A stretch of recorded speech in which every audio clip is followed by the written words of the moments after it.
Fallout from President Biden's performance in last week's debate. Over the weekend, Biden's team scrambled to contain the damage. Some Democrats are calling for the president to step aside as a candidate. Rachel Scott is tracking it all. Good morning, Rachel. Hey, George, good morning to you. Look, there is no way around this. It has been a rough 72 hours for President Biden after that debate. His campaign is eager to turn the page, making calls to donors and Democrats, but the questions about his age and mental fitness have not gone away.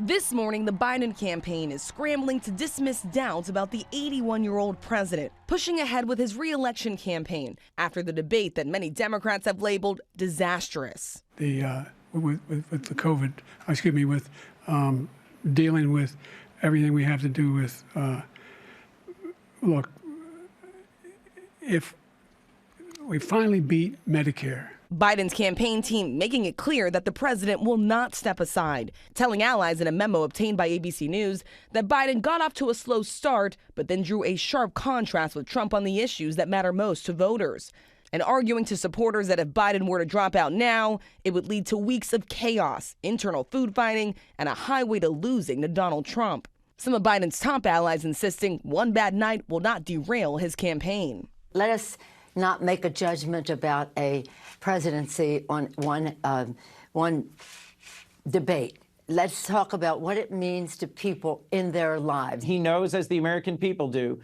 that when you get knocked down, you get back up and you fight harder. That's what he's planning to do. But Democratic Congressman GMA Raskin admitting there are honest and serious conversations happening within the party. There was a big problem with Joe Biden's debate performance. There are very honest and serious and rigorous conversations taking place at every level of our party. The president heading to Camp David for the weekend as the New York Times editorial board called for him to step aside, insisting continuing his campaign would be a reckless gamble given the significant threat Trump poses, adding, the greatest public service Mr. Biden can now perform is to announce that he will not continue to run for re-election. But Biden himself has made it clear he's not going anywhere. I don't walk as easy as I used to. I don't speak as smoothly as I used to.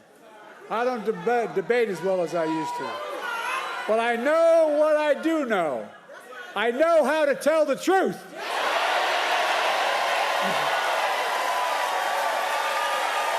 I know right from wrong.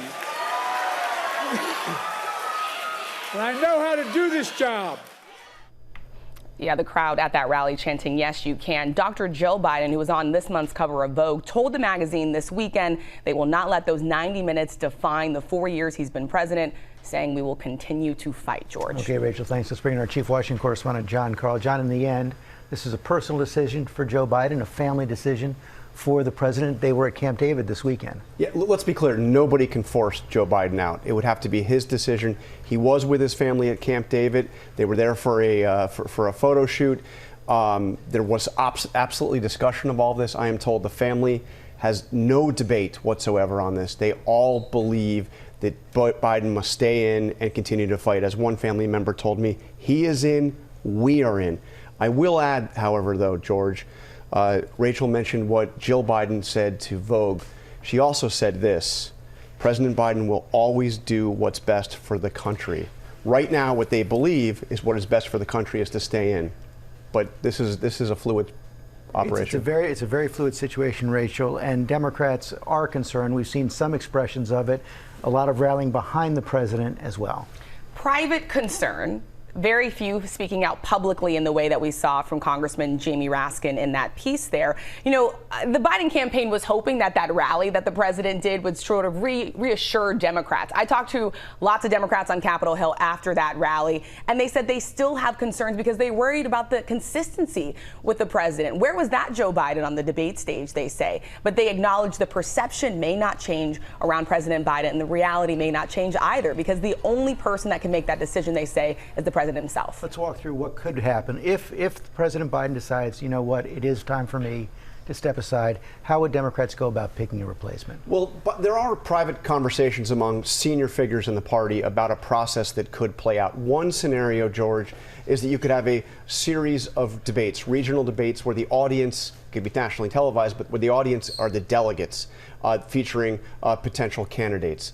These would be debates that would play out in the weeks before the Democratic convention, and then the choice would be made at the convention. The convention is not till August 19th, so you could have 6 weeks play out going into the convention where debates like this could play out, and the convention, I mean, would have the attention of the world. It would be the most intense focus on a convention that we have seen really in our lifetimes. Rachel, Vice President Kamala Harris would probably go in as the favorite if this process started. The favorite, but of course, as you know, George, there are a long list of Democrats that are sort of waiting in the wings, especially ahead of 2028, and that is the concern from the Biden campaign. Does this turn into a party food fight where no one gets ahead in time to possibly have everyone rally behind a potential different nominee to face off against Donald Trump? What all Democrats are watching for right now, John, are the latest polls showing was there real damage, vote damage, coming out of the debate. That's exactly right. And we're not really going to know for another week or so how the polls play out and also the effect on other candidates, Democrats running for House and Senate. Thank you both very much.